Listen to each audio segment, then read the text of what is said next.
दोस्तों, अक्सर हमारे मन में सवाल आता है कि कलयुग का सबसे शक्तिशाली मंत्र कौन सा है। तो इसका जवाब बहुत ही सरल है।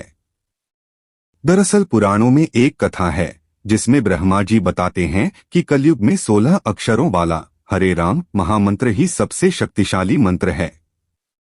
यह कथा कलिसंतरण उपनिषद में आती है, जिसमें नारद जी ब्रह्मा जी से पूछते हैं कि कलयुग में जीवों का उद्धार कैसे होगा। नारद जी कलयुग के दोषों को देखकर सोचते हैं कि इस युग में जीव ना तो यज्ञ करता है ना ही तपस्या, फिर ऐसे में इसका उद्धार भला कैसे होगा। ब्रह्मा जी कहते हैं कि कलयुग में भगवान का नाम उच्चारण करने से ही व्यक्ति के सारे दोष दूर हो जाएंगे। फिर नारद जी पूछते हैं कि वो कौन सा नाम है। ब्रह्मा जी कहते हैं कि यह 16 अक्षरों वाला हरे राम महामंत्र ही कलयुग का सबसे शक्तिशाली मंत्र है। नारद जी ने पूछा कि इसके जपने की क्या विधि है। ब्रह्मा जी ने कहा कि इसके जपने की कोई खास विधि नहीं है, बल्कि इसे कभी भी जपा जा सकता है। नहाते धोते, चलते फिरते या फिर उठते बैठते कभी भी यह कलयुग का सबसे शक्तिशाली मंत्र जपा जा सकता है। इस मंत्र को जपने की कोई विधि नहीं है, और जैसे ही कोई व्यक्ति इस मंत्र को 3 करोड़ 5 लाख बार जप लेता है तो उसके ब्रह्महत्या जैसे पापों का भी नाश हो जाता है। यहाँ तक कि कर्तव्यों का त्याग करने वाला व्यक्ति भी इस मंत्र के जाप से पाप रहित हो जाता है।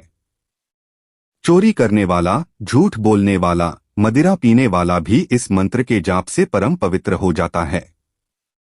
यहाँ तक कि वाल्मीकि जी, जिन्होंने ऋषियों के बालों से बैलगाड़ी भर दी थी, वाल्मीकि जी का नाम उस समय रत्नाकर था और उन्होंने इतने ब्रह्मऋषियों को मारा था कि उनसे राम नाम बोला नहीं जा रहा था। तब उल्टा नाम मरा मरा जप करके ही ब्रह्मा के सामान हो गए।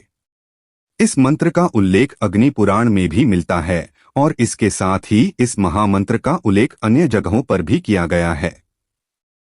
इसी के साथ नारद जी खुद भी 16 अक्षरों वाले इस महामंत्र का जाप ही करते हैं।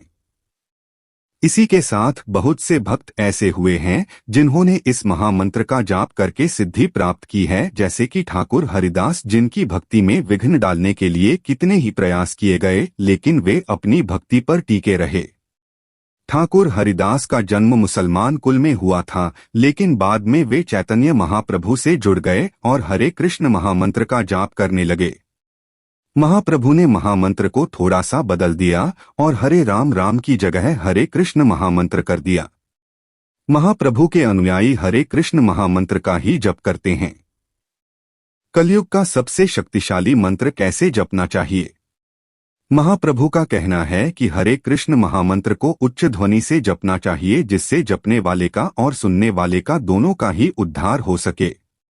ठाकुर हरिदास जी का कहना है कि उच्च ध्वनि से जाप ज्यादा असरदार होता है, क्योंकि ऐसा करने से जप करने वाले और सुनने वाले दोनों का ही लाभ होता है। उच्च ध्वनि से जाप करने से छोटे छोटे जीव जंतु जैसे चींटी इत्यादि का भी उद्धार होता है। वही कुछ लोगों का मानना यह भी है कि उच्च ध्वनि ने जाप करना उतना असरदार नहीं होता जितना मानसिक जाप होता है। मनुस्मृति में भी यह बताया गया है कि मानसिक जाप उच्च ध्वनि के जाप से कई गुना अधिक प्रभावशाली होता है। गौड़ीय मठ वाले चैतन्य महाप्रभु के समर्थक हैं और ये उच्च ध्वनि से महामंत्र का जाप करते हैं, वहीं कुछ दूसरी संप्रदाय वाले मानसिक जाप करते हैं। गौड़ीय वैष्णवों का मानना है कि यह महामंत्र आध्यात्मिक जगत से जीव का संबंध जोड़ता है। इस्कॉन के संस्थापकाचार्य स्वामी श्री प्रभुपाद जी का कहना है कि यह महामंत्र हमारा संबंध भगवान कृष्ण से जोड़ता है और जो भी व्यक्ति इस हरे कृष्ण महामंत्र का जाप करता है वह जन्म मरण से मुक्त हो जाता है। प्रभुपाद जी का कहना है कि कलयुग में हरे कृष्ण महामंत्र को उच्च ध्वनि से ही सर्वथा जपना चाहिए। कई महापुरुषों का कहना है कि महामंत्र को उच्च स्वर में जपना चाहिए, क्योंकि मन बहुत ही चंचल है और इसको किसी एक मंत्र पर एकाग्र करना बहुत ही मुश्किल होता है। लेकिन उच्च स्वर में जाप करना बहुत ही सरल होता है और इसमें अधिक प्रयास की आवश्यकता नहीं पड़ती। गोस्वामी तुलसीदास जी भी कहते हैं कि योगी भगवान के नाम का अपनी जीभ के द्वारा जाप करके जाग जाते हैं और ब्रह्मा सुख का अनुभव करते हैं। जय श्री राम दोस्तों, आज के वीडियो में बस इतना ही। आशा करते हैं कि यह जानकारी आपको पसंद अवश्य आई होगी, तो वीडियो को लाइक करें, शेयर करें और चैनल को सब्सक्राइब करें।